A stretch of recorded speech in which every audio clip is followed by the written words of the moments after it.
নমস্কার বন্ধুরা, কেয়া কথা থেকে আমি কেয়া চলে এসেছি আজকে একটি পিঠার রেসিপি নিয়ে। এখন শীতকাল, নলেন গুঁড়ো পাওয়া যাচ্ছে, যদিও নলেন নয়, খেজুর গুঁড়ো, সেটা দিয়েই আমি করেছি সুজির পিঠে। আজকে চাল গুঁড়ো টাল গুঁড়ো কিচ্ছু মেশাইনি। বড় চামচের 4 চামচ আমি সুজি নিয়েছি।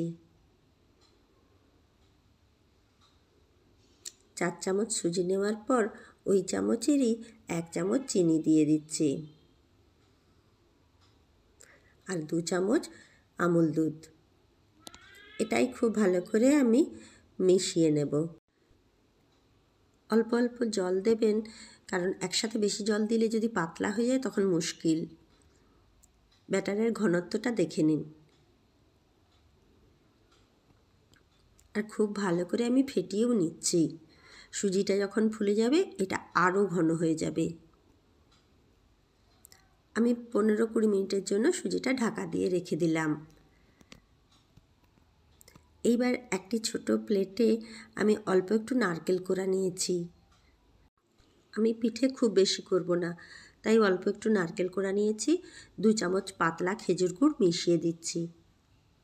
এটা 2 চামচ মিশিয়ে দিয়ে হাত দিয়ে ভালো করে মেখে নেব। এইবার আমি যে বাটিতে পিঠে করব সেই বাটিগুলো নিয়ে নিলাম, আর তাতে একটু করে ঘি ব্রাশ করে দিচ্ছি। ঘিটা দিলে খুব সুন্দর একটা গন্ধ হয়, তাই আমি ঘি ব্রাশ করে দিলাম। আপনারা যদি ঘি না দিয়ে সাদা তেল দেন কোনো অসুবিধে নেই। সবগুলো বাটিতেই আমি ঘি ব্রাশ করে দিয়েছি। এই দেখুন ব্যাটারটা কত ঘন হয়ে গেছে। এইবার আমি একটু টাইম ফেটে নেব, এই মিনিট খানেক হলেই হবে। খুব ভালো করে ফেটিয়ে আমি 1 চামচ করে দিয়ে দিচ্ছি বাটিগুলোতে। 1 চামচে হবে না, 1.5 চামচ দিয়ে দিতে হবে। আগে দিয়ে 1 চামচ করে, তারপরে আবার অল্প অল্প করে দিয়ে দেব। বাটিতে ব্যাটার দেওয়া হয়ে গেছে। এইবারে নারকেল পুর হাতের মধ্যে নিয়ে তারপরে চ্যাপটা করে গোল গোল করে দিয়ে দিচ্ছি।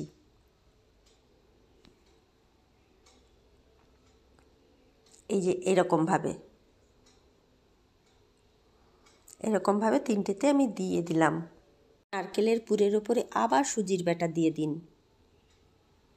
আমি এইভাবে 1 চামচ করে দিয়ে দিচ্ছি। দিয়ে ভালো করে ট্যাপ করে নেবেন কিন্তু। এগুলো হওয়ার পরেও আমার একটা ছোট্ট মতো বাটিতে হয়েছে, সেটা পরে দেখাবো। একটা জল ভর্তি হাঁড়ি বসিয়ে তার উপরে এরকম ফুটো থালা নিয়ে নিলাম। তাতে বাটিগুলো বসিয়ে 2 মিনিটের জন্য ঢাকা দিয়ে দিলাম। 2 মিনিট পরেই দেখছি ওপরটা বেশ শক্ত শক্ত হয়ে গেছে।